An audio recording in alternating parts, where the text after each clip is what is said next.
Ano, řídíme se s Šulem směrem na čeho? Na svojí první policejní misi. Máme tady, dostali jsme echo, že nějaký... Od Kobry 15 jsme dostali echo. Nějaký nezletilý nám tady jezdí na babetě, to jdem prověřit.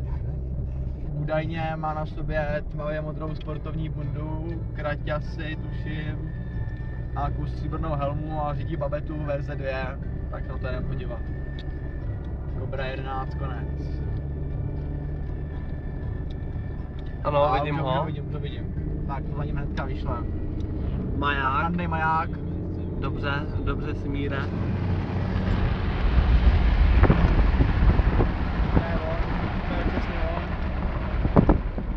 Tady policie, zastavte.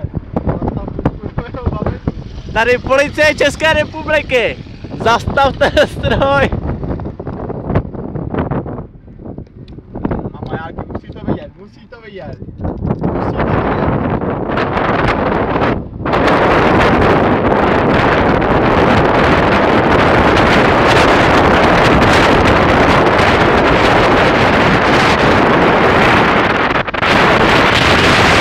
Nás normálně světsky předjíždí. Cože? To dá, víc to auto prostě nejede. A on nás prostě předjíždí, to není možný tohleto. A pozor, Manchester United trénuje.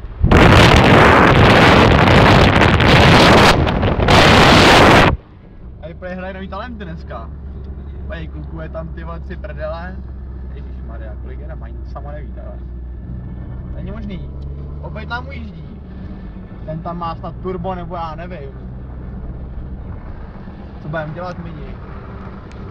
My ho tažby oboha nechytnem. On s tím jede ty vole jak drav. Napadá ti něco mini? Já ho musím asi srazit normálně. Já mu prostřelím pneumatiky. Ty vole, tak střílej. Na nás tady ty vole ukazuje nebo co? Viděl jsi to mini? Jako kdyby nás fakoval.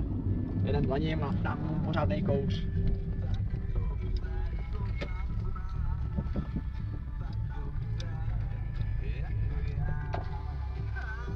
Pane řidiči, spáchal jste asi 1000 dopravních přestupků. Co nám k tomu řeknete? Nechtějte, abych z toho auta vystoupil, protože jestli z toho vystoupím, tak budu nucen použít svůj pendrek, který moc nepoužívám. Ale zachází s ním můžem. Velice dobře. Tak vypadá to meni, že budeme muset vystoupit. Pán se evidentně nemá k tomu, aby nám odůvodnil svoji nebezpečně rychlou jízdu. Zvláště pak z toho kopce tomu to nějak to jelo. My tady ty vole 2,5 litr v benzínu a nestačili jsme tomu. No co, tak to nevím, kde je problém. Jo? Tak to nám neujedeš.